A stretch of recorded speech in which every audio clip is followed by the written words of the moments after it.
Edmonton, Alberta, known for its long winters, polite people, and peaceful streets, was the last place anyone expected a real-life horror story to unfold. Beneath the ordinary surface of suburban homes and snow-dusted sidewalks, something unthinkable was brewing. A man who wanted to become a legend was building his stage, not in Hollywood, but in a plastic-lined garage behind a quiet house. Click on the subscribe button now to join us on Crime Whisper. Turn on your notification and leave a like. Mark Twitchell, at 29 years old, a husband, a father, an aspiring filmmaker who loved science fiction and fantasy.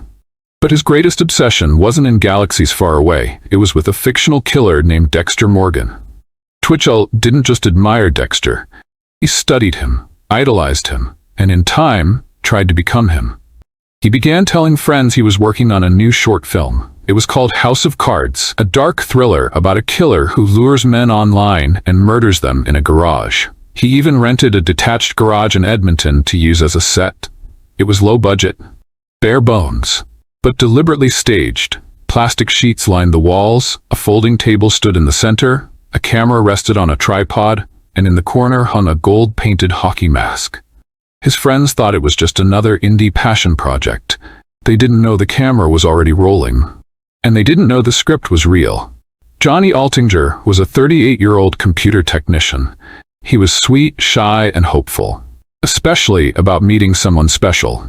When he met a woman named Jen through an online dating site, he was thrilled. She was friendly, flirty, and invited him over almost immediately. She even gave him directions to her house and a curious message: "Don't knock. Just come through the garage." Johnny, in good spirits, sent a joking message to his friends: "If I go missing, I met this amazing woman and it was totally worth it." That was the last anyone heard from him. When Johnny stepped into that garage, he was met not with a date, but with a stun baton. Mark Twitchell attacked him, tied him up, and killed him, just as he had written, just as he had planned. Twitchell chronicled the entire process in a disturbing 42-page journal saved on his laptop under the name SK Confessions, short for Serial Killer Confessions. He wrote it not as fiction, but as a proud, reflective memoir. He referred to Johnny only as "my first kill." Every detail was described with disturbing calm and confidence. But Johnny wasn't supposed to be the first. 2 weeks before, another man had entered that same garage. His name was Jill Tetrope. He, too, thought he was meeting Jen.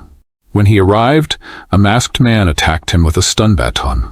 But Jill's fought back. He struggled, kicked, and managed to escape barefoot into the night. Confused and embarrassed, he never told anyone what had happened. It wasn't until Johnny's disappearance made headlines that Jill realized what he had narrowly escaped. Police grew suspicious after Johnny's coworkers reported him missing.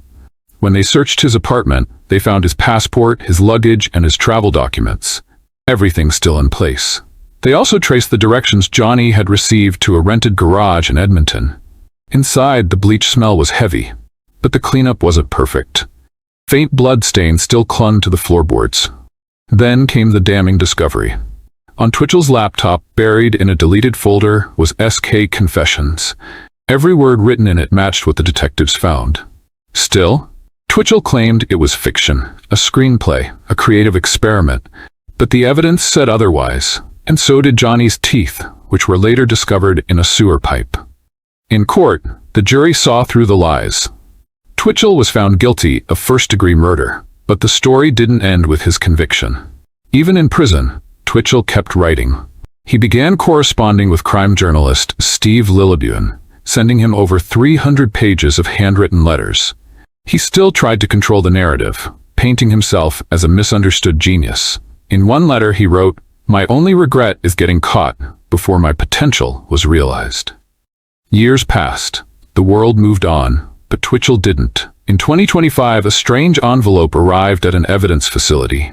No return address. Inside was a single DVD labeled with a thumbprint in red ink. That same week, Twitchell was rushed to the hospital after swallowing shards of glass. Some speculated it was suicide. Others called it performance art. No one could tell anymore. What was on that disc was worse than anything the public had seen before. The video opened with footage of Twitchell, this time younger, before the trial, before the prison weight gain. He was calm, calculated, his voice smooth.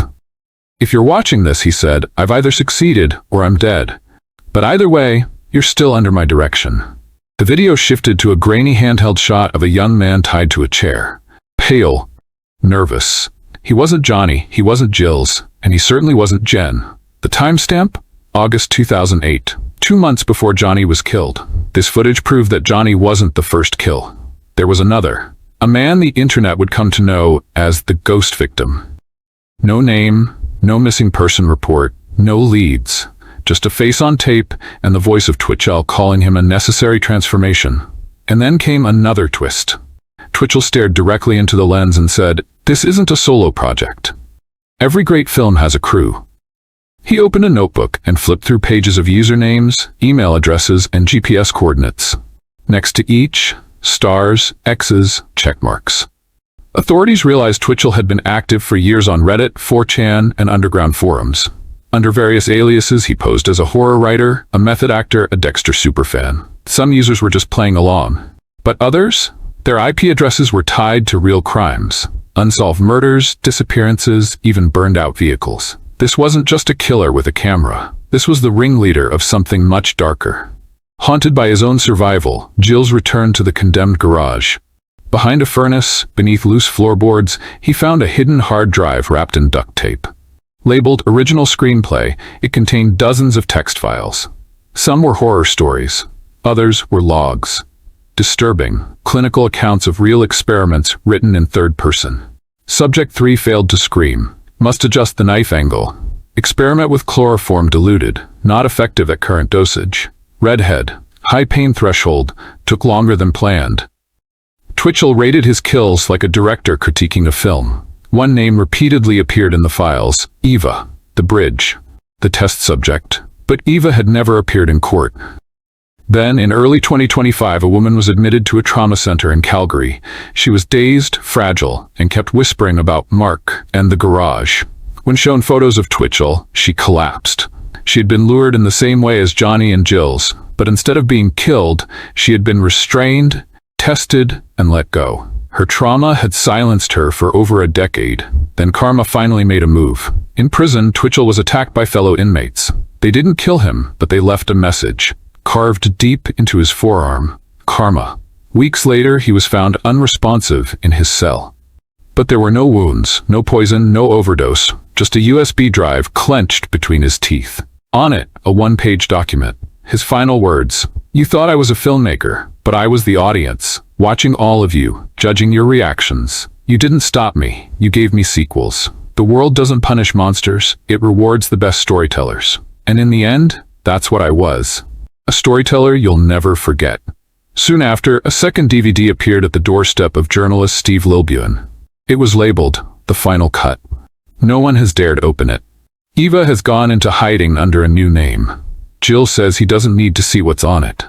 Johnny's mother simply prays for peace. "He made a movie out of my son's life," she says. "I hope he dies before he films the sequel." What do you think about this video? Leave your comment and share.